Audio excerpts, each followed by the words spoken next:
In 3, 2, 1, and welcome back, everyone, to episode 11 and the return of the FrameCast. How's it going, Xeno? I'm hungry. Get something to eat. Actually, do we allow eating on the podcast? I mean, I don't care.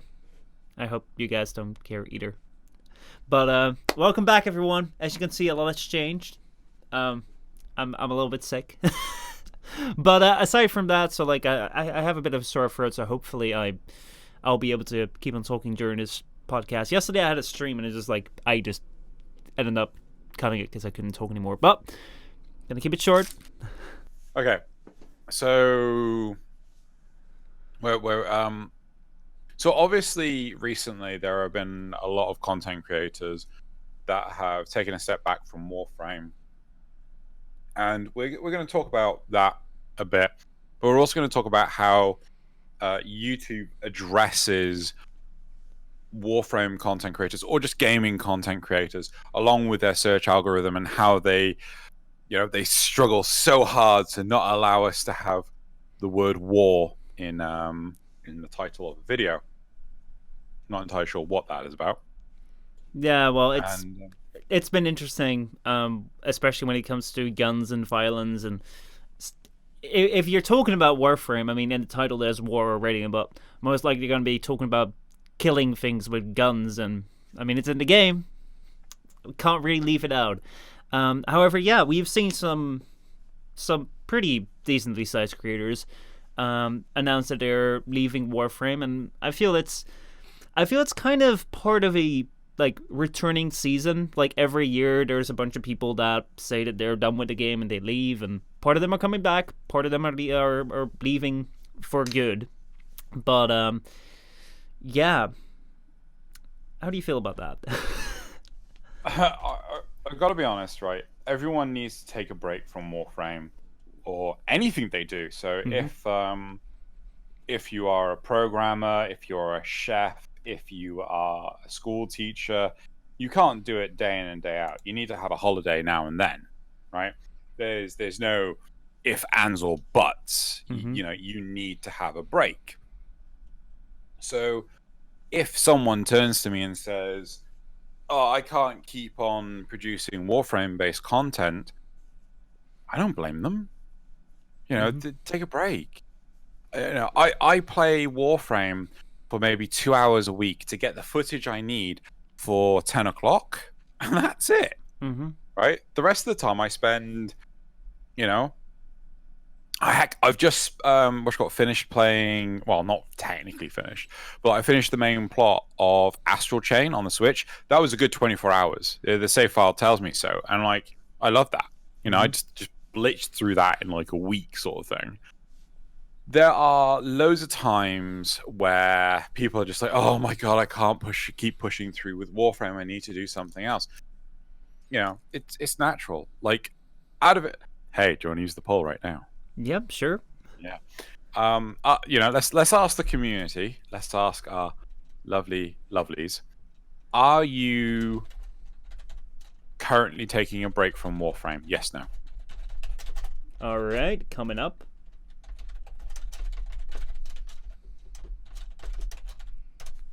Let's see. You see, here we go. Personally, I've been playing this game for 6 years, and I've often stated that if it wasn't for content creation, I would not be playing this game anymore. It's just that because I get to interact with so many more people through streams, through videos, and because I'm making videos about certain things in the game that are coming out, that I'm continuing to be attached to the game. So I think it's perfectly normal for people to sometimes just step back. I also thinking back about the time when I made solely Warframe weapon reviews and talked about Warframe changes, and then Warframe didn't change or put out a weapon for 3 months. It kind of puts you as a content creator in a place where you're like, well, am I making my own content, or am I fully dependent on this one game? And if I'm fully dependent on this one game, where is my personal identity then? And I think that might also come into play. But let's see what the polls at. So we have 75% says no, and we have one vote that says yes. Taking a little break. Cypher says, I take breaks every now and then. I'm slightly off my roll and starting to take a break, but it hasn't happened yet. Anywho. So it's interesting to see that, you know, people are still playing Warframe and things. I struggle to find stuff to do. Mm-hmm.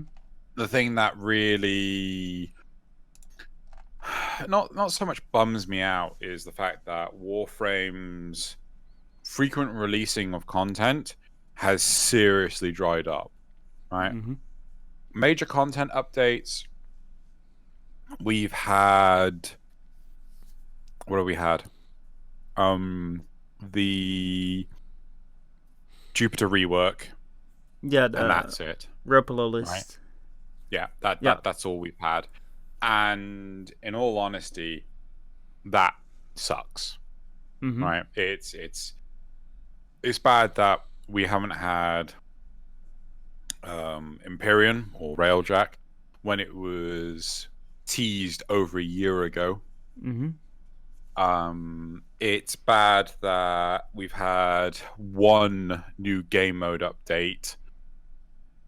You know, one new game mode. It's there is just so many things that are just like, the game is kind of stale. And so here we've got, can't read that, Tyrannus Path. Yeah, Tyrannus says that the Jovial Court was a very small update, all things considered. My light is fading. Shit! Alright, I'm gonna have to turn off that light if it continues to do that. But no, that's right. I do think that when it comes to the update that we've had, I think the most major changes within Warframe this year have been the Nightwave edition, which was a small thing, and then we've had the Jovial Court, which was a fun mission, and it was like a fun change of like scenery, but that was it. It wasn't too big. And yeah, that was the Stalker right here. Let me see if I can turn on the light.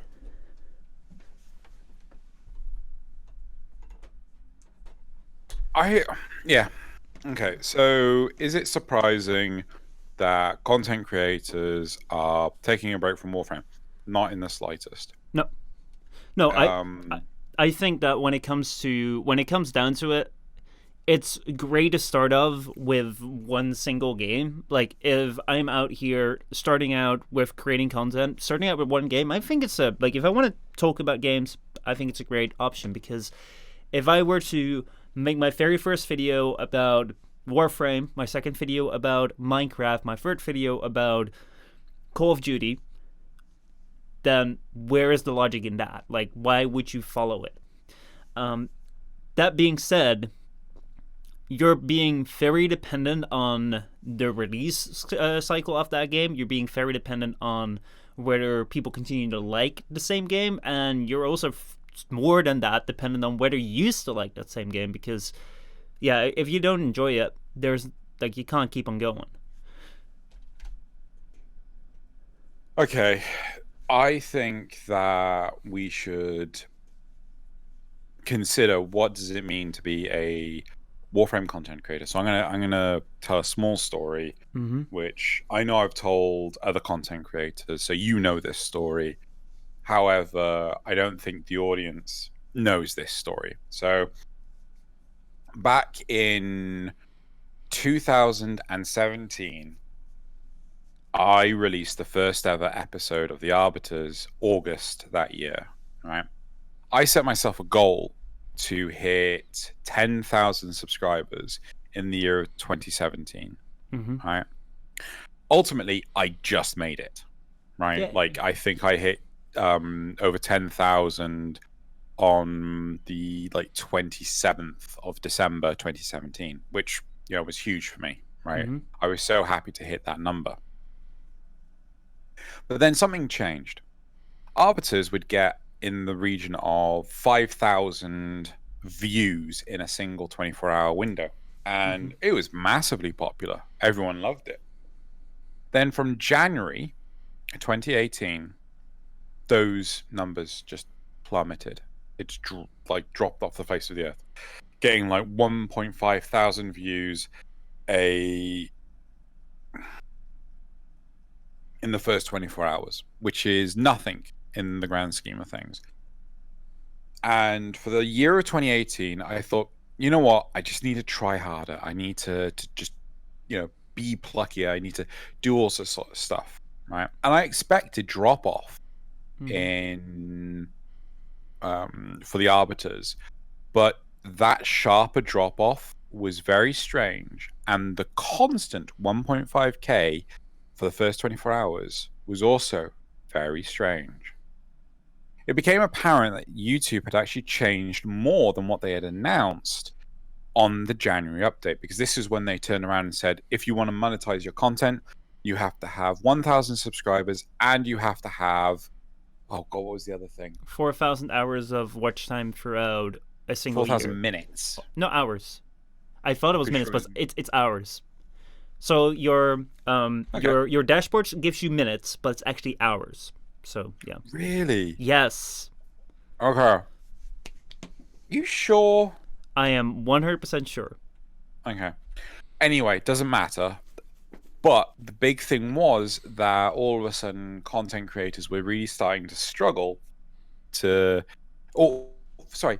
game YouTubers were really starting to struggle to get their content out. And it was like, wow, that's that it was a huge decrease in traffic.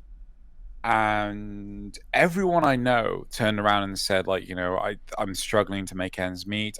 Because a lot of people, this is their occupation, right? For me, I'm lucky because for me, this is more of a hobby, maybe a pro hobby, if that. But, it's a hobby nonetheless. It's not my form of income, right? And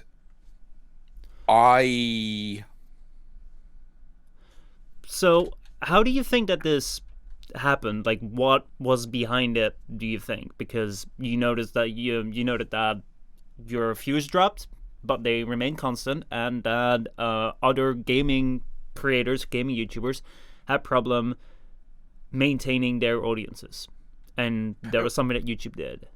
It wasn't so much maintaining their audiences; it was maintaining their growth. Yeah. And a lot of it, I think, comes down to the quality of the content itself, right? So with all my stuff, I would put Warframe in the title of the video, right? There is a floating rumor out on the internet that if you put war in the title of any YouTube video, people don't like it. People are like, oh no, we can't have this. So YouTube don't like actually pushing out that sort of content because they want whatever makes them money. And if you spend, say, 30 minutes a day watching YouTube content, right, they want to make sure that that YouTube content generates them ad revenue. Right? So who would you rather have generate your ad revenue? Would you rather have someone like a British nonce who's just constantly throwing profanities around? Or would you have someone like Binging with Babish, who is a brilliant cooking YouTube channel, by the way? I absolutely love his stuff. Have you ever watched his stuff? No, I have not. Check it out later. And, or, yeah, would you have someone that's like as suave, as sophisticated as Binging with Babish with 5 million subscribers, and all he does is cook? He cooks and has sweet dulcet tones as he explains his cooking process, right? Absolutely lovely. And, so who would you rather have solidify your ad revenue? Clearly, the one with the bigger numbers, yeah? And the one that doesn't swear so much. And that is one of the driving factors of why there is a huge void between small-time YouTubers, right? Sorry, small subscriber count YouTubers and massive subscriber count YouTubers. So, like, people like PewDiePie, Markiplier, the Game Grumps, Binging with Babish, you know, you were showing Jim Quisition. Jim Quisition pretty much survives exclusively off his Patreon. You know, all these people are able to survive because they are large enough. But since the update in 2018, it has seriously crippled so many people. And, you know, so here's the question. Should YouTubers give up on Warframe content? Should they move on to something else? Well, okay, so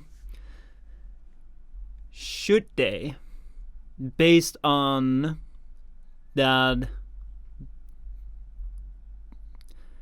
should they move on to something else because it's become harder to get bigger numbers?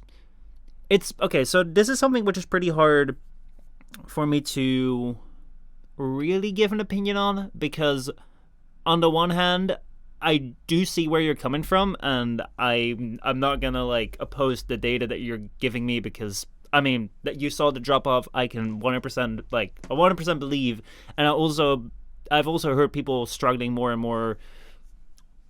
I've heard everything around that, but at the same time, we now have two channels which are Ashishogi Tenno and, oh my god, how do I not know? There are two Warframe channels that are very close to hitting 100,000 subscribers in any of these days. And these channels have pretty much come up like last year. Last year, in the past 2 years, they started making Warframe videos, and they have come up to 100,000 subscribers. Now, those numbers have previously only been surpassed, if I'm not mistaken, by Tactical Potato, Quite Shy, Rob, Mogamu. I don't think Rob even has passed the 100K. No, Rob has. Rob has? All right. I'm very sure he has. I'm not quite sure yet. I'm actually going to I'll double check. Keep going. Double check. And DK. And I know that Rob and DK have been like, it took them, if Rob has passed it took them like years. And these guys, Grindhard Squad, and Ashishogi Tenno, Jiso, they have just risen up in one very quick go to 100K. So I can't say for sure that this is like 100% happening, because I also have to take a look at these two cases. Let's see. Yeah, Rob has 83K.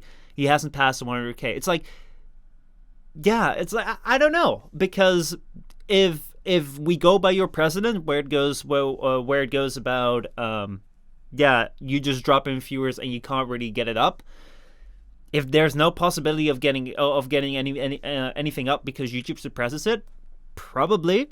If you want to live off making Warframe videos, you should probably stop. However, given that there is growth to it in some channels, I don't think that we can 100% take that as a fact. And at the same time, see, this comes to the bigger question of, why do you make videos? Like, do you make videos because you like it? If you make videos because you enjoy making videos and it's your hobby, like what you say, then yeah, like, that's it. Like, go ahead, make Warframe videos. You 100% should.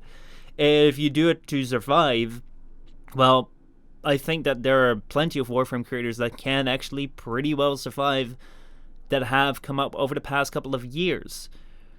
So I don't know. Ooh, you're calling my shenanigans, good sir.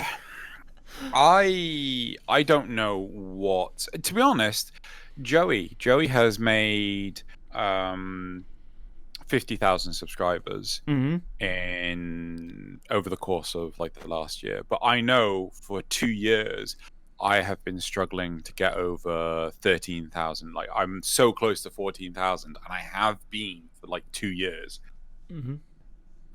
Maybe people just don't like my content, and I'm not saying that that's impossible. It could quite easily be possible, but it makes it very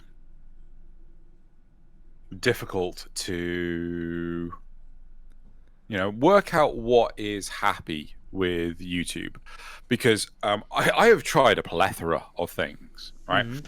I moved 10 o'clock. So 10 o'clock has, oh God, how many? So I'm trying hard to think now. 10 o'clock has, I think it's anything between 10 and 20% viewer retention. Mm-hmm. Right. So for those of you who don't know, 10 o'clock is my podcast that I've been doing for over 6 years now. And the viewer retention is really low. And I expect that of a podcast. Mm-hmm. Right. So people drop off very quickly. So we decided to move 10 o'clock onto its own channel. Right. No visible impact on my main channel. In fact, everyone that watched 10 o'clock on the main channel happily moved over to the new one, right? What else is there? Then I turned on monetization, right? I started producing more regular content. Everything I did had no visible impact on my channel growth. Mm-hmm. Apart from one thing, which is where I started working with other content creators to plug my content more readily on social media like Twitter. That had a huge impact. And since that service has disappeared for some unfathomable, stupid server reasons, it's my content my channel hasn't grown at all in the slightest. So I do feel that services like YouTube just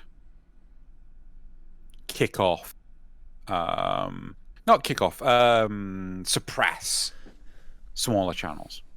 Well, see, what I'm worried about a little bit when it comes to your experience, like, I 100% don't doubt it. And if you look at your progression of your channel, you can see a very clear growth, like, I think 2 years ago, around 2017, 2018, and from then it kind of stagnates.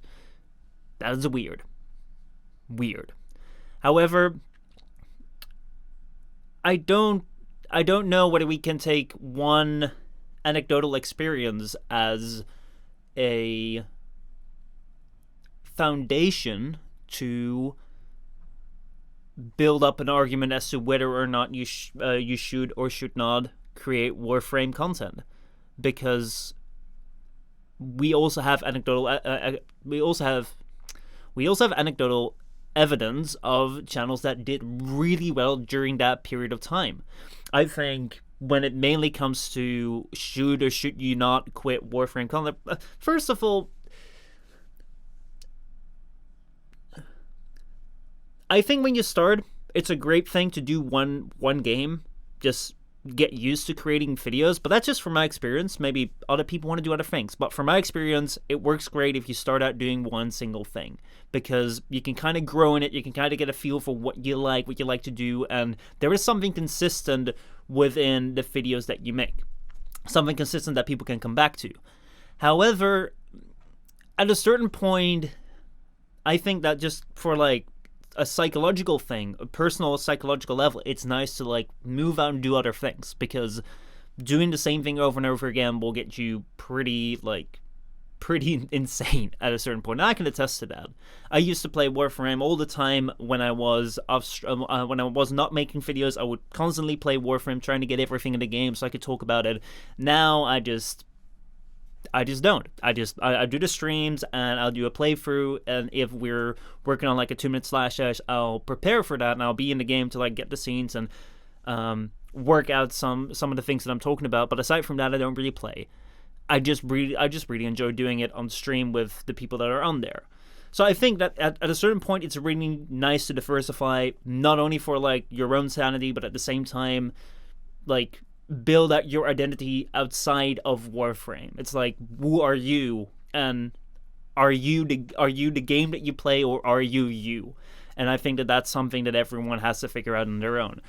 I personally feel that getting the moment that you get around to having to make videos or content about saying I am quitting Warframe and I'm never coming back. Well, I don't know necessarily whether everyone says I'm never coming back, but it's kind of like the undertone you get from it. It's I don't know, man. I feel that sometimes you have to burn those bridges in a sense where you gotta force yourself like I shouldn't come back to this thing which makes me feel comfortable. I should actually go like step away and force myself to do something else, because otherwise it might be really tempting to go back to Warframe. But at the same time, it's like try not to let it get there. If you know what I'm saying. It's like it would be better if you can move on to something else. And so let me railroad you a little bit here. Mm-hmm. So are you saying that if you're happy doing Warframe content on YouTube, then you should stick with it? If that's what you want to do, yes. Yeah.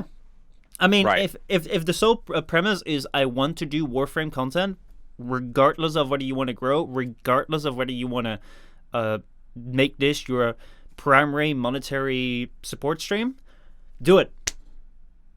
Go for it. So my problem with that is when you're on a platform like YouTube, and YouTube is suppressing your creativity, right?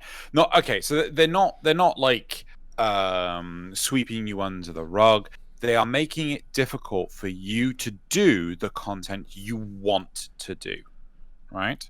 So can we? How exactly do they suppress? Because I 100% I believe you. I believe you're not lying in this. I believe that this is something that you genuinely experience. But just to bring this across to the people that are listening right now, and me sitting here that do not know what it's like to be on your end, and do see the YouTubers like Ashi Shogi, Tenno, and the Grindhard Squad going really big in 2 years. How does that translate?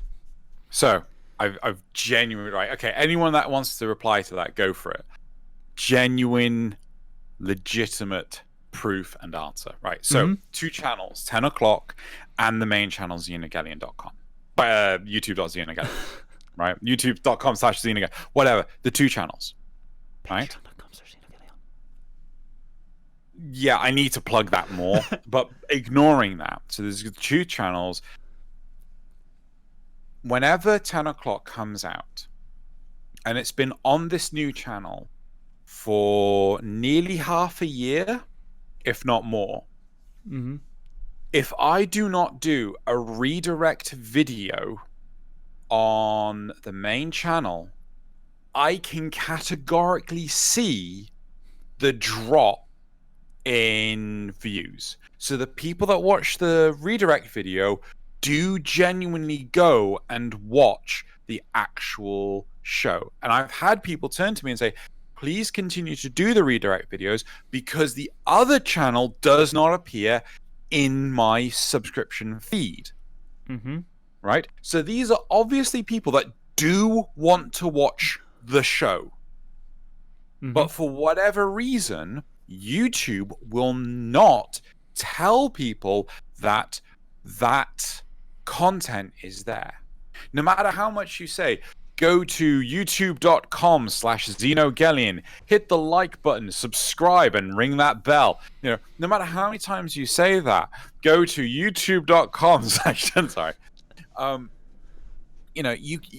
The YouTube wants to suppress that traffic, and I don't know why.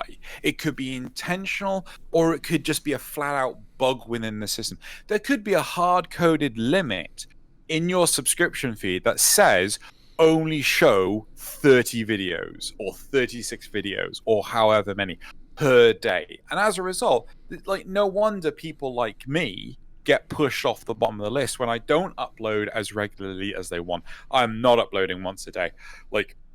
I don't have the resources or the time to do that. And what was the other thing? Uploading once a day. And I don't want to conform my content to someone else's standards because I enjoy making the content I do. like this. So, going back to your question, if I want to be able to make YouTube content, should I be suppressed because it's the content I want to make? I honestly think it's really weird, the subscription thing. I've personally never experienced a subscription suppression. I have heard of it. I think that when it comes to having YouTube function as a functioning successful entity, subscriptions just gotta deliver your video in your subscription box. I am not a big fan of the recommending feed or the trending tab. I never check on trending. Like, I don't care. However, as like, they can go around with their algorithms and throw up videos there, whatever, as long as the subscription feed stays showing the videos in correct order of like whenever they were posted of the channels that I'm subscribed to, because that's what I choose to be notified in this one list of all the channels I'm subscribed to. As the moment that they start not doing that, like, that becomes really weird. Let me see. Yeah, actually, do you want to read what the chat's saying? And I want to take a look at chat, actually. So, Gridark says, as a viewer, stuff that doesn't show up in my sub box if I don't watch the content very often, that's all I've experienced. So you have experienced it as well. I've never had it, personally. Or maybe I'm not aware. That might also be the case. Sakuma says, a daily 10 o'clock, I couldn't handle that consumption. I couldn't handle that production. Oh man. House of Rage says, I'm following over 100 active channels and I'll only get 20 to 30 notifications per day. So are those only bell notifications, or are those if you open up your YouTube app or go on your YouTube page, you go to your subscription box and then it just shows it? Because as far as I'm aware, I've always had that showing up. Then again, if something didn't show up, then, and I haven't been aware of that, then that's something which I can't confirm and be aware of. But yeah, so like, I experienced this. A lot of people know I'm a huge diehard fan of the Game Grumps. Mm-hmm. Right, I love them. I've seen them live twice in the UK. The only 2 times they've come to the UK, I've seen them both times, and I found it really weird. At one point in time, I stopped receiving any form of notifications from their channel, and I didn't really realize, because I get so much appearing on my sub feed, I didn't really notice that they weren't appearing on there.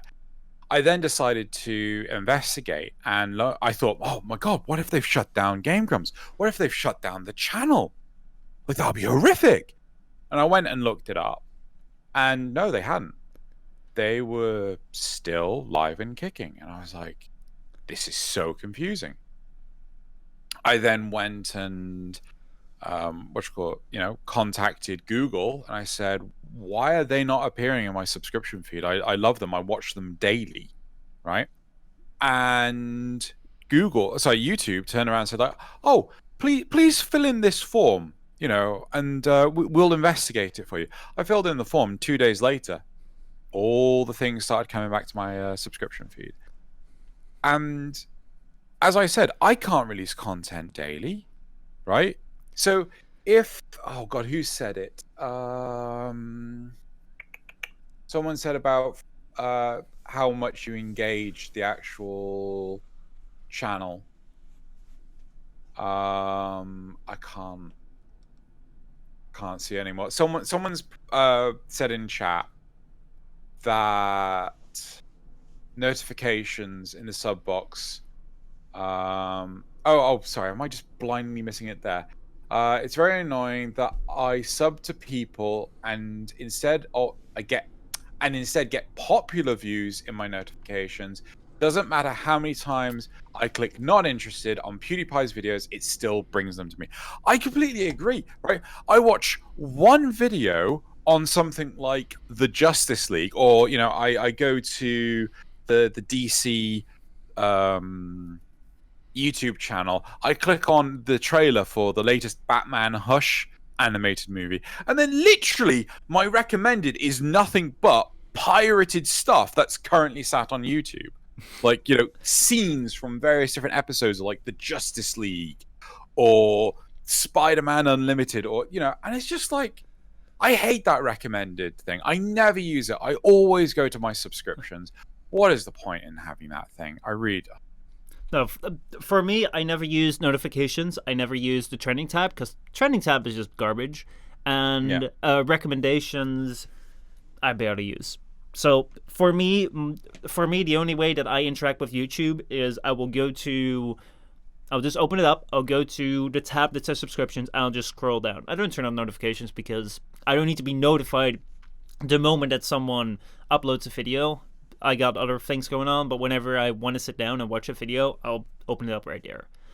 So I don't think, though, that uploading daily, like, it might be a requirement, but this is the thing. As far as I'm aware, no one knows what the algorithm wants.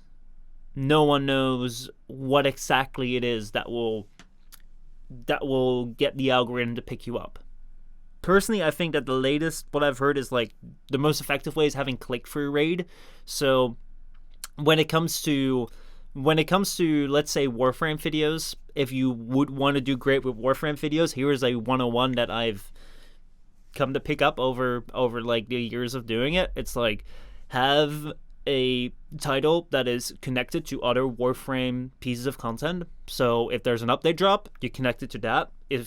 Because people will search for it. If there's something that a lot of people are making videos about, like, tag it and connect it to that, so that if someone else watches a video around that, your video might pop up and people might click on it.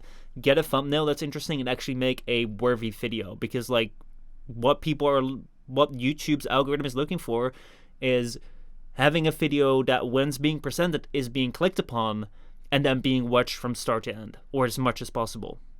But that's all I know. Or I think I know, because who knows? They might have changed it. However, see, this is my question to you a bit, because like I understand that it's tough, and like I'm experiencing the same thing. Like, it's also tough for me, and I would assume tough for a lot of other creators out there that are making videos, or people that would like to make videos or would like to make streams, regardless of whether it's about Warframe or whether it's about gaming, or maybe they have a passion for something else. But should you only create content if the algorithm favors you? Should you create content only if you will have a growth in your audience? Because yes, it's nice, but like, should that be the requirement for you to make or not make videos? This is a horrible question. It really depends on your freedoms, right? So I know I've had this conversation with yourself. I've had it with Zale. I've had it with Joey. I think I have literally had this same conversation with any content creator that starts to get unhappy with the content they're creating, right? I'm not going to put anyone's experiences to the board, but I am going to tell my own, right? Or if you want to tell yours, you're welcome to do it. I'm not telling it for you. But, when I created the first episode of 40 Frame Squad with Loz's help, with everyone's help, Vox, OneDread, all those lovely people that helped actually in-game act it. It was a huge success, to the point of they actually tried to show the episode on prime time the same day it got released, and it was the most successful video on my channel at the time, right? I love doing that sort of stuff, but the production time is monumental, right? YouTube do not allow channels to properly survive if you're not uploading frequently enough. So we're not going to make this a poll, but who here knows who Corridor Digital are? Right? Do you know who Corridor Digital is? I think you've mentioned them once to me. They're an amazing channel that do extremely high production. Name of the thing. High production videos. Short movie-esque videos, right? So they're also the ones that did the Lotus Helmet and the Relic, right? But they don't release a video on the main channel for like, a month or two, right? Because the production is so high. They primarily focus on visual effects, right? So I recommend anyone to go check them out. So it's youtube.com/corridor digital, I'm pretty sure. It turns out I just sent people to somewhere else that's highly inappropriate. It's just someone with like one subscriber that at some point made that YouTube channel. All of a sudden is getting all these people to join. What I'm wondering about is the only monetization tools that YouTube has right now is having ads play before or after or during your video, or having people, when you have the right amount of subscribers, to kind of subscribe, like Twitch subscribe to your channel. I don't know what it is, sponsor or so. And you can pay like a monthly fee from which like part of that thing goes to the creator. I think that those are the two only monetization tools that YouTube offers.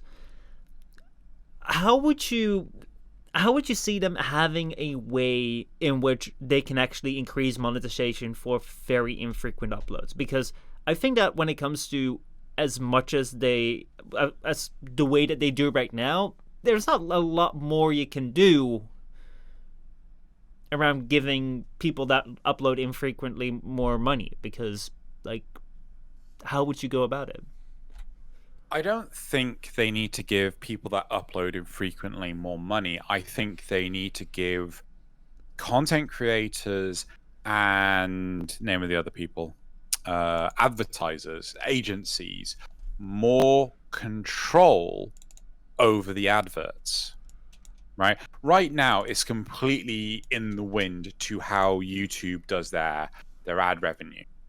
Right? It's just like, an advert will appear one day deep within the bowels of Mordor. So how would these controls work? So the idea is, how I would have it is that it's really extensive, and for an agency, right, they are automatically on. So basically, for both sides, adverts will automatically be displayed. So say, I'm a video game channel. I start getting adverts for Mercedes, right? I just start getting car adverts, right? No, I'm a gaming channel. I don't do cars. No, like I turn those off, right? And then I get adverts for nappies, right? What? Like, why should I subject men and women to adverts about diapers, right? No, just, I'm not saying like, this is something that's really bad for women, right? Women that I know that watch YouTube content, their advertisements that are targeted at them are specifically about having babies, right? That's it. They don't get the beer adverts. They don't get the car adverts. They just get the baby adverts. And that's why most women I know that use YouTube block ads. So how would excluding certain ads from your channel aid? Because another side of it is, say Mercedes, right? They're on the other side. They can go, right, okay, these are the channels that are displaying your adverts, right? And the second, say PewDiePie, actually, no, I don't want to name anyone specific. Say another adpocalypse event happens, right? All of these ad agencies don't have to complain at YouTube, right? They can just simply log into the back end of YouTube and they just go, right, I don't want our adverts displaying for this individual, right? They have the control, right? So, are you aware of the rating system on YouTube, the age rating system? Yes. Last I knew, though, you couldn't actually. Are we talking about like the age warnings before the videos turned up? No. So, No. What are we? there's a rating system for kids, teens and up, and mature. On videos that creators know nothing about. This they discovered about this because I think it was Kwebbelkop, which is like a Dutch gaming creator, was actually sent a mail from their YouTube rep saying this. You're a teens creator or something. But he wasn't allowed to tell. But he told, and then he was dropped from YouTube recommended. But then I think Nerd City did an investigation in this, and what turns out is that advertisers have the options to select what kind of videos they want to air their ads on. They can exclude like mature content and channels or videos, because when they would unselect mature content or select mature content, then some of the ads would not run on PewDiePie's videos and stuff like that. It's a very interesting video. If you're interested in this stuff, give it a watch. But they do have that sort of control. I see. The thing is that I don't think necessarily that you as a creator will know exactly what your audience is interested in. I'm not saying that Google or YouTube entirely knows, but the thing that is the interesting thing about selling advertisements on Google, on YouTube, why advertising on YouTube is an interesting thing, is because if I'm an advertiser and I want to sell something, if I want to sell a car, let's say, I can buy a TV spot and I can run an ad from a car and it will, be shown to, let's say, 100,000 people. Those might be 100,000 people that are watching the news. How many people that are watching the news are interested in a car? Well, maybe half of them, but you'd be lucky. Maybe 25% of them. Maybe 10%. I think if you have 10%, you'd be lucky. But then you pay for those 100,000 people. What Google presents is YouTube owned by Google. The same AdSense, the same ad algorithm, the same program behind that runs with Google. So that means that if you log in on Google, it will throw cookies on you, and it will track you, and it will see where you're going. You can try this out if you install a clean browser, or you clear all your data from your browser. You go look up specific things in shops. Then you go on a website, or you go on YouTube, and boom, there you go. You have that thing, what you looked for, or something akin. Maybe not 100% of the time, but something akin to that. So if you say, well, I don't want to have a car ad run on my channel because I'm not about cars, I'm about gaming. Well, I follow a bunch of different channels. Like, I don't necessarily only watch gaming channels. And there are channels, maybe I think I watch one car channel. Does that mean that I should only be seeing car ads? Does that mean that if I'm sub to one single channel that I should only be seeing that kind? No, because based on my browsing behaviors, Google will serve you different ads that they think are appropriate. And that is interesting to advertisers, because they tell Google, hey, I want to sell my car to this type of audience range. Please serve this ad to whatever audience you find appropriate. That's how we get different ads. Of course, the targeted ads aren't really all that great. However, there's one thing, which is an anecdotal experience I do know, but I think it kind of applies, is that I've only had monetization on for about half a year until I got kicked from the YouTube partner program, and I never really made much of it. Never saw any penny come to me. However, I turned off I turned off having personalized ads run on my channel, because I thought that it was like, do you want to have personalized ads? And I don't really care about it. I don't really like the tracking thing, so I ticked that on. But that meant that there were no personalized ads running on my channel. So the only thing that ran were just generic ads.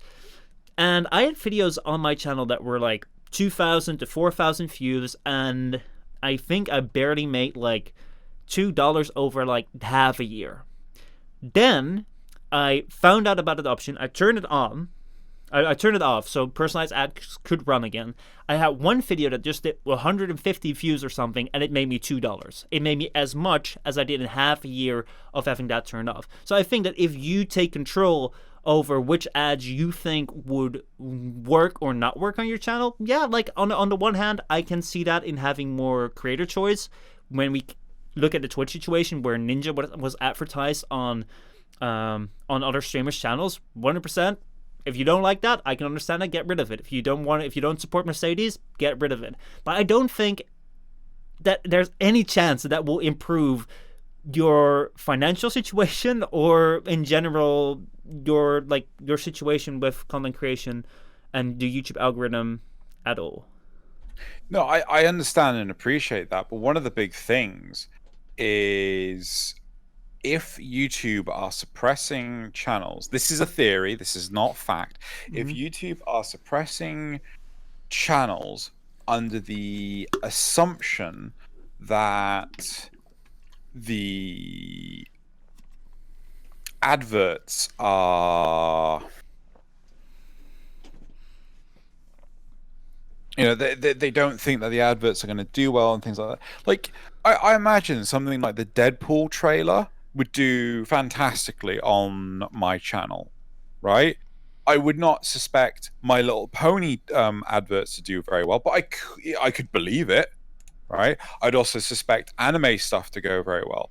I do not believe in any way, shape, or form that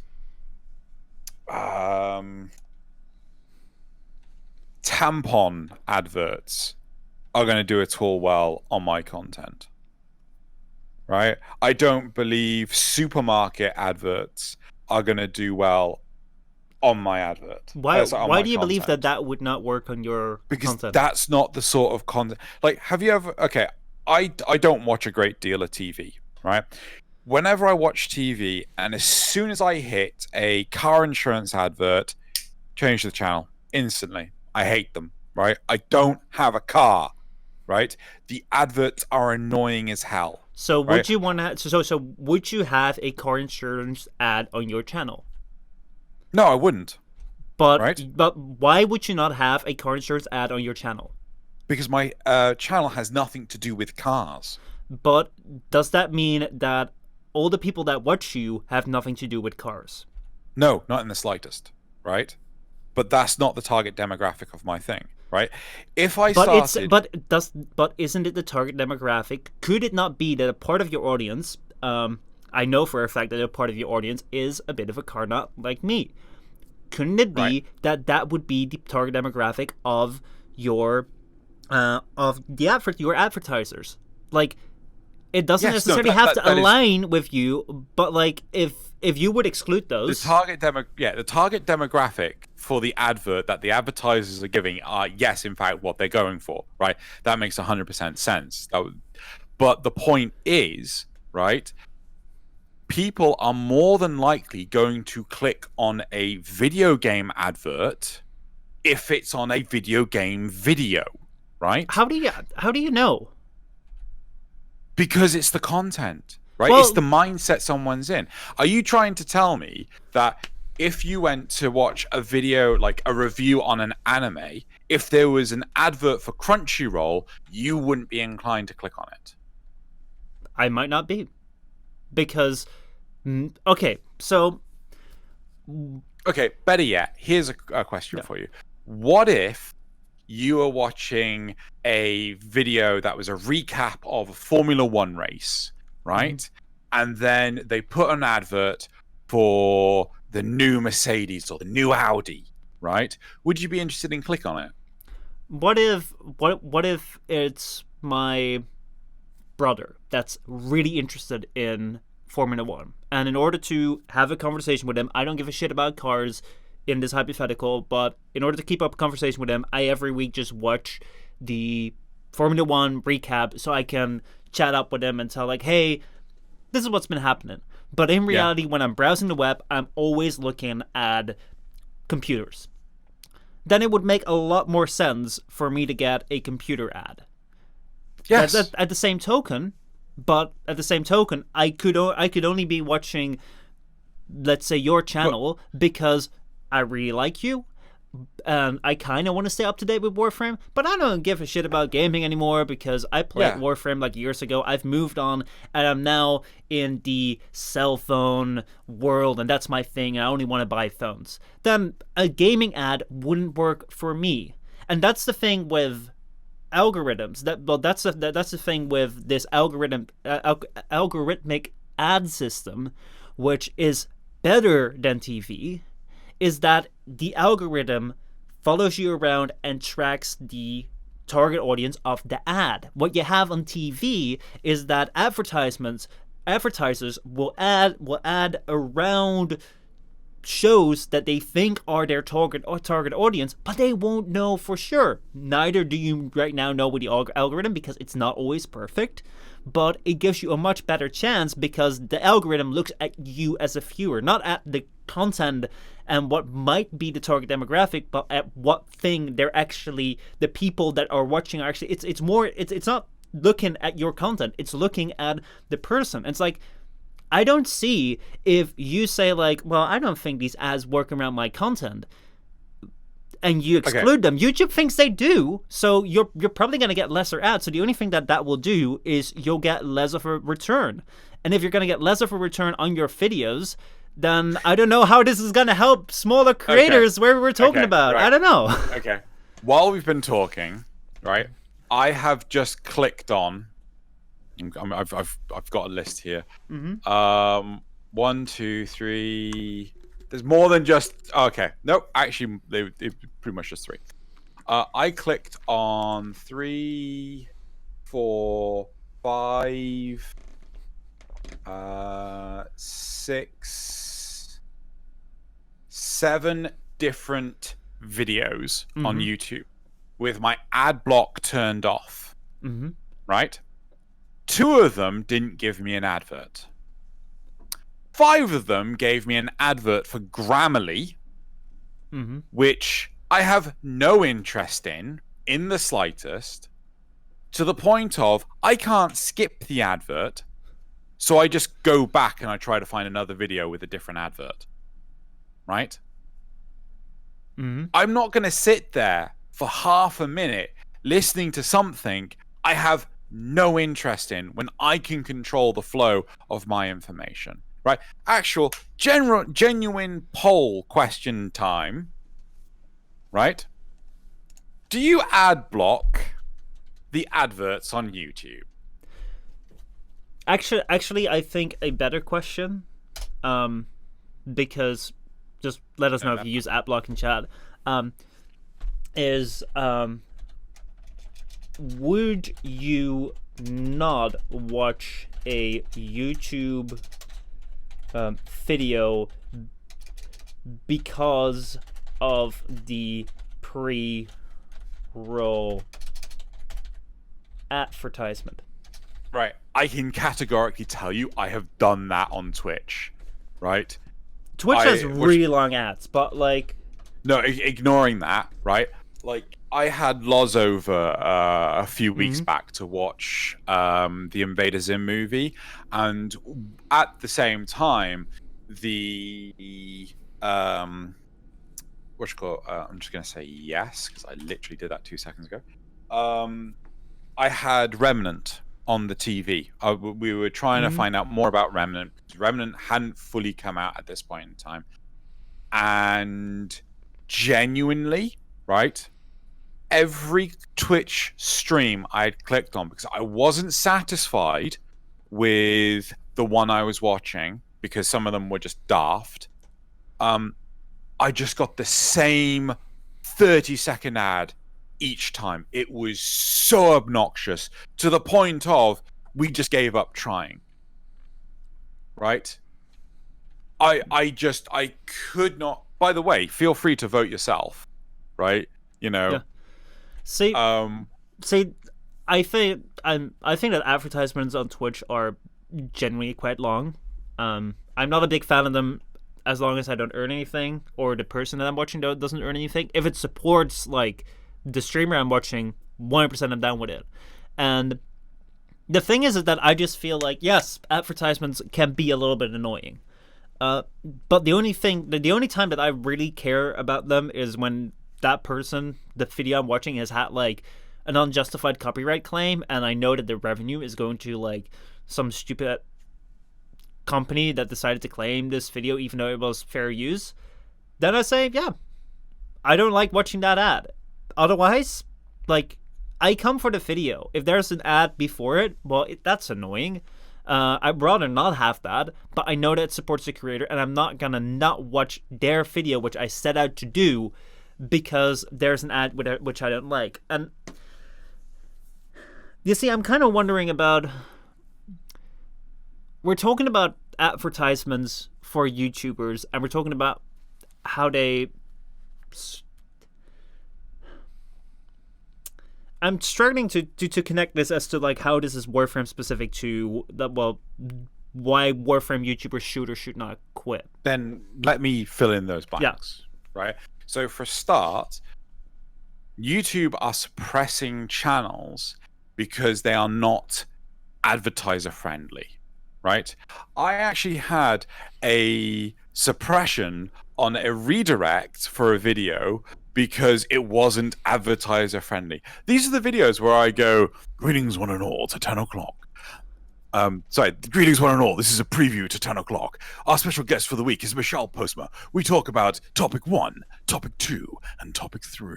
If you want to actually see the full episode, please click on the link in the description, in the cards, or at the end slate and enjoy. Literally, it was a 30-second video and it was not apparently ad appropriate.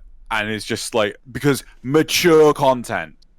I'm like, hold on. Arbiters, where I swear every other word, right? That's fine. But this 30 seconds, like, what the hell, right? But if people are being pushed down in their dream job, right? Then how can people, right, have any opportunity, right? There are content creators.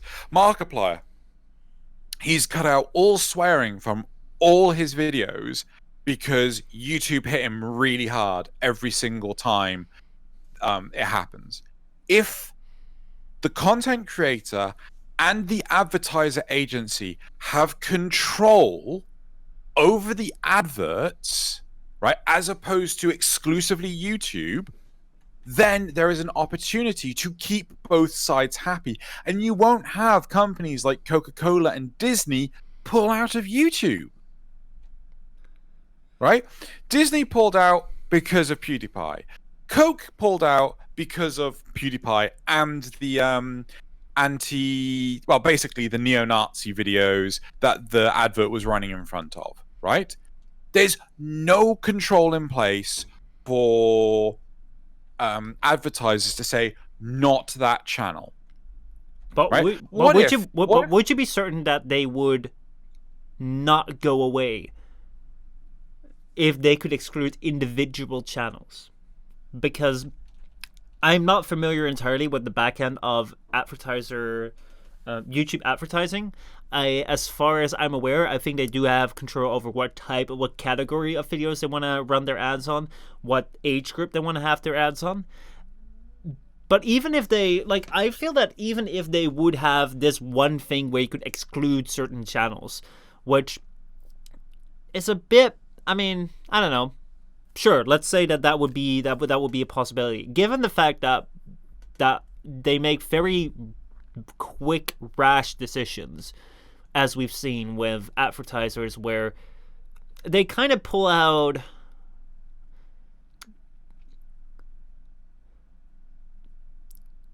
without doing proper research in a sense. It's like, yeah, there were some bad videos. There were some bad moments, but like... the point is, right? The whole... I'm going to throw this one under the bus. Logan Paul with the Suicide Forest, right? That was one of the other adpocalypses that happened. Yeah. Right? If Coca-Cola could turn around and say, like, no, we're not having our adverts run on Logan Paul's channel, right? They could still keep. Do you think they would do that though? I don't think they would do that. Yes, they do. I totally think they would. Why? Right? Why would they? Because I've seen companies that run adverts get really scrutinized. They scrutinize. Like, oh, you can't have the advert running on this hotel. I shouldn't have said that.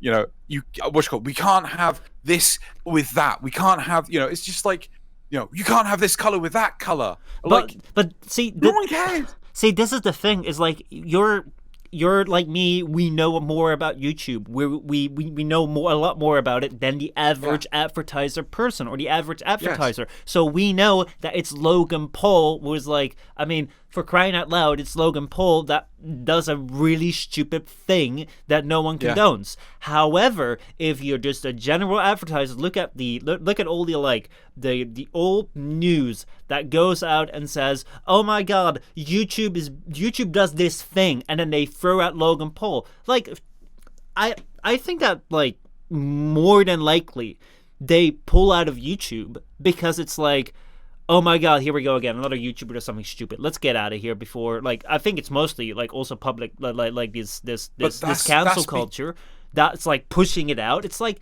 I don't think that they would be like, oh, it's just this one person, Logan Paul. We just get rid of him. I think that like they're not aware. It's just like, oh, YouTube is again a place of controversy. We're gonna pull out and we're gonna come back in when it's when it's acceptable. Okay, right. Like, imagine this hypothetical. Imagine, if you will, I hired you. I'm Captain Xeno. I sell all the Xeno merch. Get your Xeno Cola today. And I hire someone to deal with the marketing with other companies. So with YouTube specifically. I could either hire an individual to work at my company to deal with the ads at YouTube, or I could hire an agency, which is how it currently works, that specializes in YouTube advertisements, right? So you're my agent. You represent Xeno Cola. You represent Joey Zero Weekly Warframe Show. You represent who else? Like, I'm just going to say Chanel, John Lewis, Virgin Media. You represent so many companies, right? And Zandy Pants, who has 50 million subscribers, right, does something criminally bad for advertisers. You're the agent. You are a specialist in this stuff. You know what crap like Logan Paul doing the Suicide Forest video, what kind of impact that has. Would you pull out your agency from YouTube entirely? So that is Xeno Cola, the Joey Zero Week, all those brands. Would you pull them out, or would you simply say, not on that channel? Question as an answer, I'm going to pose a question which I know is mean, but do you not think that it is one of the very common practices where, even though it makes a lot of sense on the expert level, like on the level of an agency, which might be aware of how exactly YouTube works, that someone, which is their client, like Xenocola, or someone that's higher up within Xenocola, turns around and says, yeah, I just heard about that YouTube thing. I don't like it. Get us out of here. And you're just like, well, it's not a smart move. Like, it's just this one channel. Like, no. I just don't want it. We're paying you, and I just don't like it. Get us out of here. Because I think that happens a lot. I don't have the exact data, but I think it happens a lot where it's like, they're like, well, it might make more sense, but we don't like it. And so I agree with you. Right, there are going to be some people out there that just flat out pull out. I mean, in this instance, Cola did pull out of YouTube, right? But the advantage, so the advantage that I'm in, right? I'm a developer. I write code for websites. I know the code of a few websites that are out there. And often I'll have a project manager or even my boss, right, who is someone so much more senior than me, right? Or even his boss come up to me and say, hey, you know, I want to do this thing. I want to do this absolutely crazy, it's going to cost us thousands of pounds thing. I will turn to them and I'll say, no, that's a stupid thing. And it's like, why? Because you haven't thought this through. You haven't thought through all these implications, right? I'm on the ground. I am the grunt in the trenches. I am dealing with this stuff. I've said to them, this is my God honest opinion, right? If you want to go with this, fine, I will do it. But these are the ramifications you need to be aware of. So if you turn to that, your boss or your boss's boss or your boss's boss's boss's boss, and you turn to them and say, like, I think this is a stupid idea to pull out of YouTube, right? Because we'd have to find another platform to advertise on. This is the revenue that they cost us. This is the revenue they generate for us. They are currently the monopoly on streaming videos. Look at other platforms, let's say Netflix, or let's call it Innoflix, right? They're billions in debt, right? There's a high chance that they're going to go under, right? Do we want to actually start relations with a company that's going to die? Or we've got a company here, YouTube, that is backed massively by one of the world's biggest companies, Google. Yes, YouTube operates at a loss, but Google basically covers it because they're gajillionaires, right? This is your opinion. If they don't want to listen to your opinion, that happens, as you two rightly said.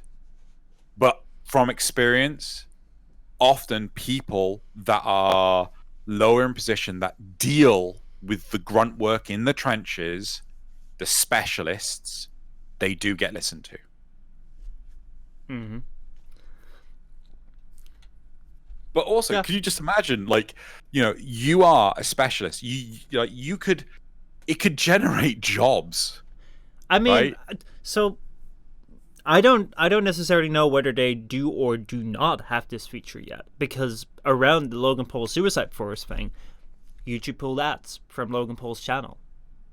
Well, like a week after they put it on trending, but then they pulled ads for like a month, and there were no there were no ads on this channel, and then afterwards they came back.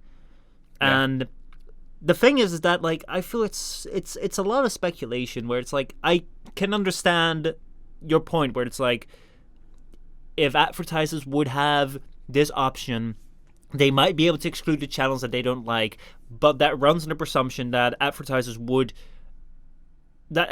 only pull out of YouTube because they can't exclude that one channel, and they can make the distinction, or their agencies can make the distinction between that one channel and the rest of YouTube. And then and then if they would go around, and if they would stay on YouTube and only exclude the channels that they don't like, then that would mean that that more videos would get ads, and then that would mean that the videos that are flagged right now by smaller creators, which are not being suited for advertisement, and thus most likely, which I'm not 100% sure of, because they're not suitable for advertisers, will be suppressed, which is very likely, but I don't think I've seen any solid proof of that. Then because of that, then they would lose that suppression. And do you see? So you see the point I'm trying to make?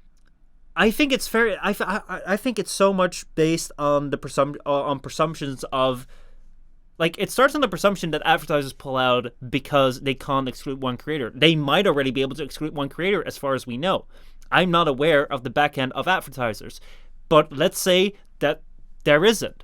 Let's say we put in the option. Would they? I don't have data on that. I don't know if they would or wouldn't. I think the logical choice would be to I exclude that one creator and stand-up platform because, as you say, it's a good platform to advertise on.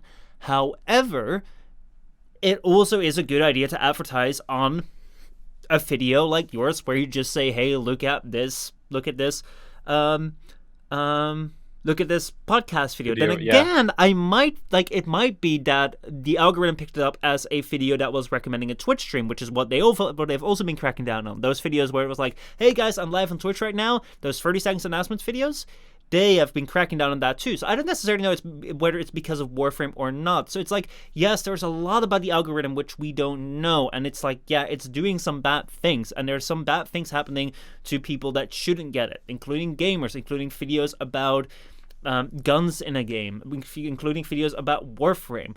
But is it something that we can point out and say, like, this is the exact cause and this would fix it, and because this is not there, like, you shouldn't create content until advertisers are able to advertise again? I don't necessarily think so. Yes, it's not a great thing that people might be suppressed. Like, yeah, I 100% believe that might happen. That happens because people don't see it in subfeeds. But should that discourage everyone from creating content? No, it's not nice, but, like, the world is not fair, and if you let the world being unfair stop you, then that is, like, yeah, you got to deal with that. So I wanna jump on this. So you were saying, like, you know, should it stop people from making content? No, it shouldn't, right? We are both talking from a place of privilege, right? Your home is not going to disappear if you don't pay rent or anything like that, right? My home will, but the upshot is, well, my home's disappearing anyway, but ignoring that, my home is paid for by my job, right? My job nets me a healthy living, and I can just keep doing this as a hobby. Right? And I like doing this as a hobby. I have achieved a lot doing this as a hobby. But there are content creators out there, big names or bigger than us, right? That this is their livelihood. Every single time a adpocalypse happens, their revenue takes a nosedive. Every time a ad campaign, a big brand pulls out of YouTube, their revenue takes a dive. Every single time YouTube changes the search algorithm, their revenue takes a dive. So what does any sensible person that needs to make sure that they have enough to live off do? They find an easier solution, which is often Twitch, right? You go to Twitch, you've got a better security of income, right? But for you and I, that is not something we are interested in. Like, I cannot stand Twitch. So when I was watching the Remnant stuff, I'm just saying sorry to chat that Xeno does love you. You're the exception. You said you can't stand Twitch on Twitch. Oh, apologies. No, I mean, like, this kind of content is fine. You know, we've got debate between two people, right? It is actually interesting content. But, like, I've seen some streamers, like when I was watching Remnant stuff with Loz, right? We were flicking through them because so many streamers were so deathly boring. There was one streamer that we found, I gotta remember his name, it was Alex something. Can I find him? Well, let's just call him a streamer, man. Yeah. Unless he's one that you really enjoyed and you want to give credit to, but otherwise, it's just the number one Alex. So the NO1 Alex, right? He was the only one, right, that we found entertaining, right? Everyone else was just like, yeah, it's okay. Oh, my gun sheet. Oh, I don't know what to do. Oh, and it was deathly boring. But were there people watching them? Were there people watching that streamer? Yeah. So I don't know how people find it entertaining. I genuinely don't. it's a matter of taste. Like It is. No, it is. It is totally a matter of taste. so Well, like I'm fine. I'm fine with you not liking a lot of things on Twitch. Like there are things which I don't enjoy watching. There are things which I don't enjoy watching on Twitch. But if people enjoy it, it's not like you can't really rate it off like that. And it's like no. It's not just that, right? mm-hmm. The point that I was trying to make was that content creators like Zandy Pants, like Joey, they make a living off of a platform like Twitch because they need to a sustainable income, right? So they just stream for hours upon hours upon hours, and then they've guaranteed their subscribers and thus enough content to continue living, right? But for you or I, right, we have no interest. I don't think you have a particularly strong interest in streaming. Like we love doing this, but just playing a game, streaming to an audience, like so many other people that are probably doing it right now. That's nothing that interests either of us. So I really enjoy like doing a stream and talking to everyone that's in chat. Like I honestly, I came back last week for one stream and yesterday before another stream, and I really enjoyed it. Like whatever, like listening to what everyone has been up to, just hanging out, talking a little bit about what we're doing, Warframe and stuff like that. But like, I enjoy it as like a pastime. I do not aspire to be a ninja because I'm not someone that has a lot of like enjoyment out of playing games for like 8 to 10 hours a day. It's like, well, if that's your hustle, if that's what you like to do, then hell yeah, go for it. It's not what I like. Like I enjoy making videos, but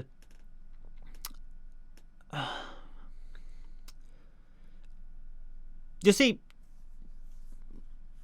I can't disagree with that. It's not a great thing. It's like, yeah, it's kind of shit if you want to do something, but you can't do it because you... Thank you so much. Laptop restart, giving up me a fucking Windows update. Anyway, it's really tough if you want to pursue something, but you can't generate the income for doing that. And you can't live off what you want to do. Like that's a tough thing. That's a terrible thing. It's not something which I think is a amazing thing in this world. But at the same time, not everything is gonna work. And that's not me saying that you shouldn't try. But not everything is gonna work nowhere in life. Whether it's on YouTube, whether it's on Twitch, whether it's with making furniture, whether it's with starting up a company, starting up the next Facebook or social network. It's like things sometimes don't work, and yes, it is a terrible thing to go through. Over the 3 years that I've created content, I have not made a lot of money, but like,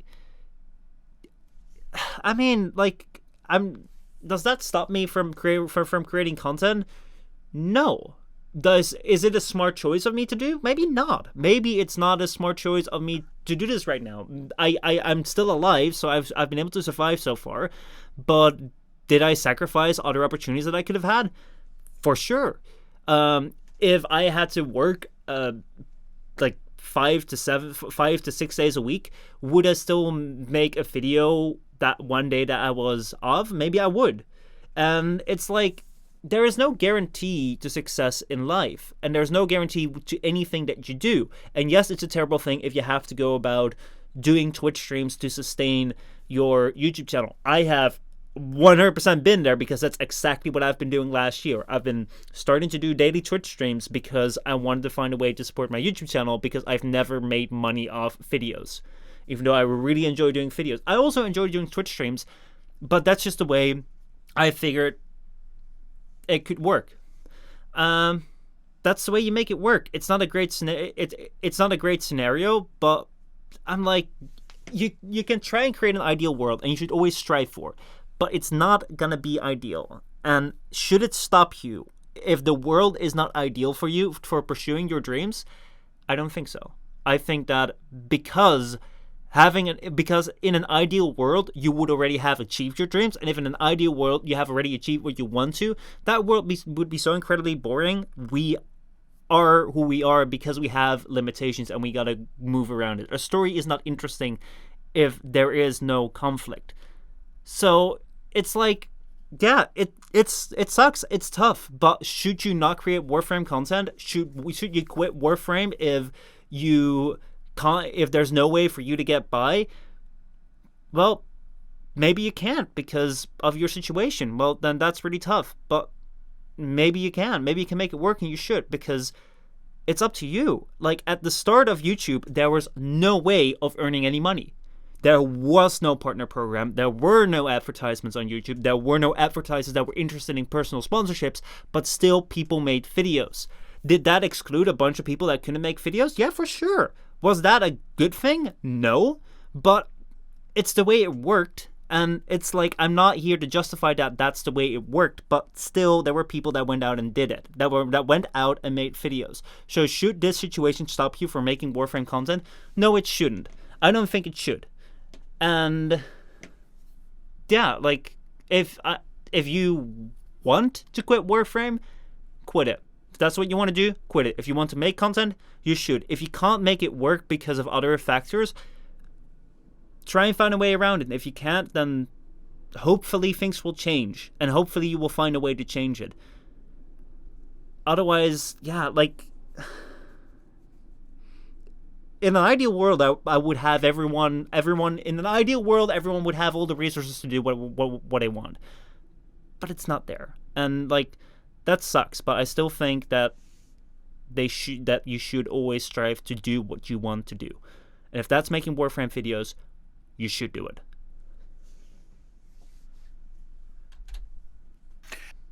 I wholeheartedly agree. I kind of wish that it was easier to do this stuff. I wish that, you know, the suppression wasn't there. I'd be interested to hear from our viewers, like, you know, how do you watch YouTube content? Do you just watch whatever is on the recommended? Do you watch what's on your subscribe tab? I pretty much ignore my recommended with a passion unless something catches my eye.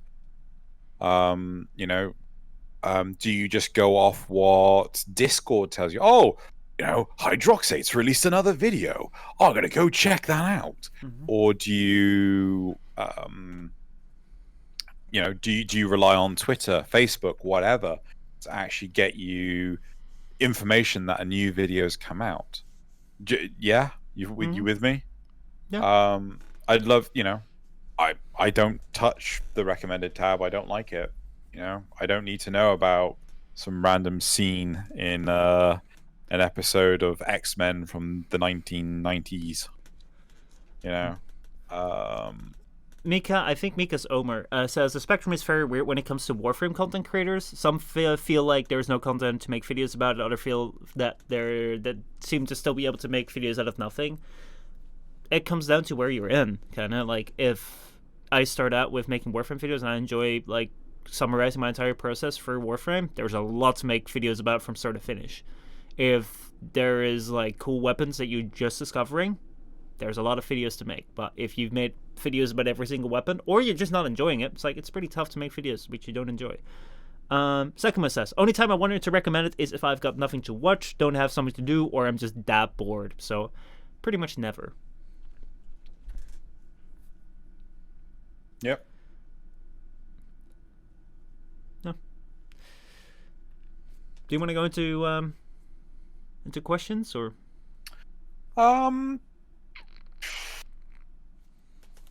Okay, let's go into questions. And while the community, you know, that they put out their questions to us, let's I'm gonna say, like, I wish that platforms like YouTube Twitter, they didn't have their own policies on the types of content that can appear on there. You know, there have been instances where actually here's a brilliant one, which Google hates. If you go to Google, google.com, and they may have changed it by now. If you type in Donald Trump, yeah, you'll get a load of suggestions. Donald Trump, Twitter, age, net worth, news, junior, wife. You get loads of different options. You type in Hillary Clinton email. Oh, they actually put it back. So there was a big thing. There was a big scandal where if you started typing in Hillary Clinton and then just hit the letter E, all of the suggestions disappeared. There were no suggestions whatsoever. So I'm glad that they've actually changed that.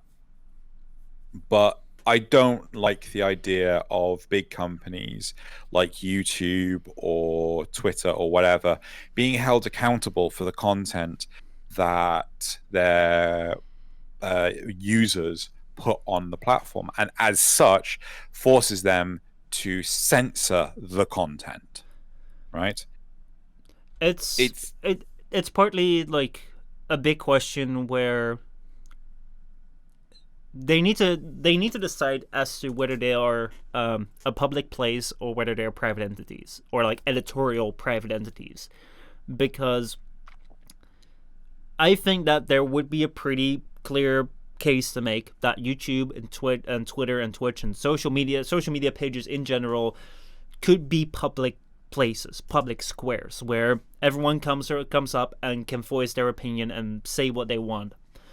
And they would be held accountable for what they say. It's not without responsibilities to the people that say things or do things or create on that, but they're free to do it because it's a public space. On the other hand, it could be a private editorial entity where it's like a newspaper. So YouTube decides what exactly they want to have on their place, and then they refute whatever is being submitted, and they leave out what they don't like, and then it's being published. If they decide to go with the editorial route, then they're responsible for what's on there. Right now, we're kind of in a gray area, I think, because some things are being removed. Some things are, yeah, they're like we're a bit in a gray area, and I hope that like over the coming years is being decided upon. But again, it's probably like a bit of a complicated matter as well. Sang Grendel says, should YouTube drop their random algorithm that tells me to watch one thing I haven't heard of before in my life? See, yeah, like I believe that's talking about the recommended thing, not the thing that appears on the right hand side, but the recommended page where it just randomly chooses random crap to throw in front of you. Do I think they should get rid of it? Yes, entirely. I think it is like the worst thing in the universe, or at least rework it so it's actually more along the lines of what you're interested in seeing. Mm-hmm.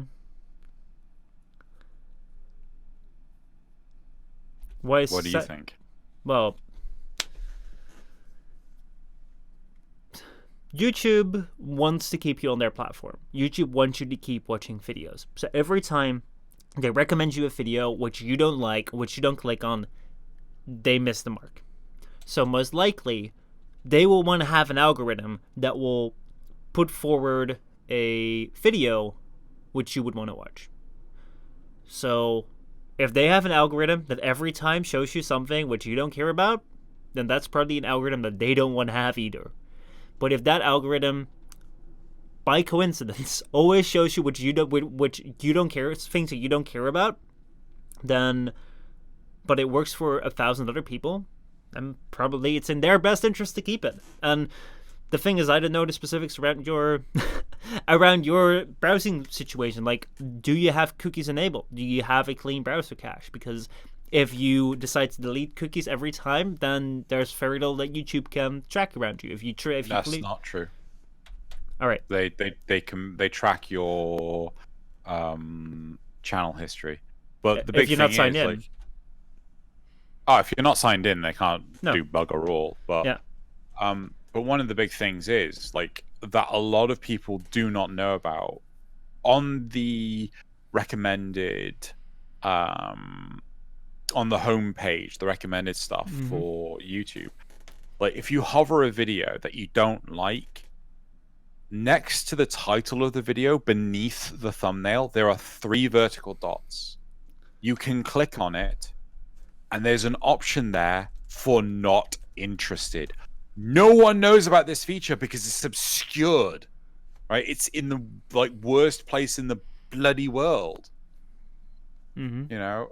But even so, like I have been through entire sessions where I have spent, I don't know, like an hour just going through not interested, because it's just like, oh, you watch this one clip on the DC channel, therefore you want to see clips from Iron Man, from the Mighty Avengers TV series that we've clearly pirated. You know, like there are some content creators that I absolutely detest, right?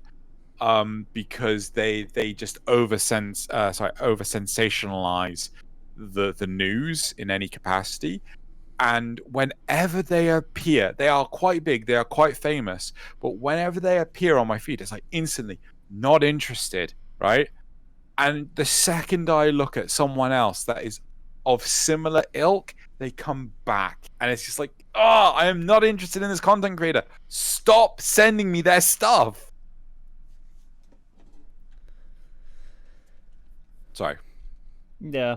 I mean, I think YouTube would not want to recommend things to you that you don't want to click on. I don't think that that's their goal, to recommend you things that you're not interested in, because it's in their best interest if you see something which you're interested in and then stay on their platform. It's not in their best interest for you to see nothing that you're interested in and then to go off their platform. So that just means, as far as I'm concerned, that the algorithm is not perfect, but I think it's a really hard discussion to have if we don't have someone that is particularly familiar with the YouTube algorithm and the effect that it has, which I think none of the creators are, which is a communication issue with YouTube, but that's a communication issue between YouTube and us creators on there. Yeah. And that's been going around forever. All right, should we go to more questions? Yep. If there are more questions, feel free to post them in. Mika Uwu says, like, I never watched a cooking video in my life, but my recommended is filled with them. I can't read that name because it's bright blue. Is that Tyrannus? Or Jin? No. Jin the Saiyan. Yeah, Jin.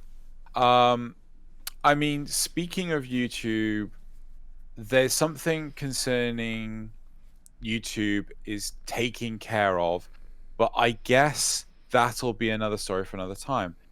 Sorry, it's not taking care of. If I'm not interested, it seems the algorithm understands I'm not interested, but show me more, I might change my mind. Yes, that is pretty much what the not interested button clearly means. Implying you to... Okay, cool. Okay, so let's recap quickly. Do we think Warframe content do we think YouTubers should stop creating Warframe content?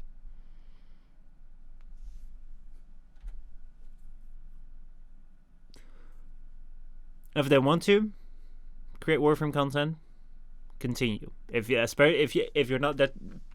not detrimental to your survival and you want to, continue. If you don't like the game and you want to quit, better like take a little break, do something else. Like don't run yourself dry and then burn a bridge in the end where you can't come back to it, because there's been something which you enjoyed in it, and there's been something which was fun within that game which you enjoyed, and there's time that taste changed, and I'm 100% aware of that because I'm in that situation as well. But it's like better to like quit before the fun ends and then come back and take it in doses than to like run it dry until you hate it. I completely agree. I feel that as long as you can continue to survive and it is the content that you want to do, then you should do it. But if you producing a Warframe video has a negative impact on your financial situation, on your ability to live, then I feel that you shouldn't do it, and you should look for something that is more sustainable, right? Because no one needs the stress of, am I going to get paid this month, right? You know, it is a horrible place to be in, and you should only, if you can do it, do it. If you can do it and you want to do it, do it. Otherwise, then maybe it's time to close the door for the time being and walk away. All right. Do we have anything concerning the FrameCast in the upcoming weeks?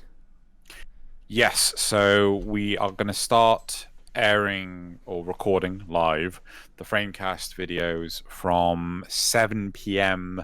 British summertime, which is 8 p.m. European. Yeah, it's Central. If you're watching this live, it's half an hour later. Yeah. So it's only just to make my life easier and things, so I can actually cook before we actually do the episode, and I don't have to run to the shop and get a pasty and then shove it in my mouth and then struggle to chew and swallow when I'm being asked a question.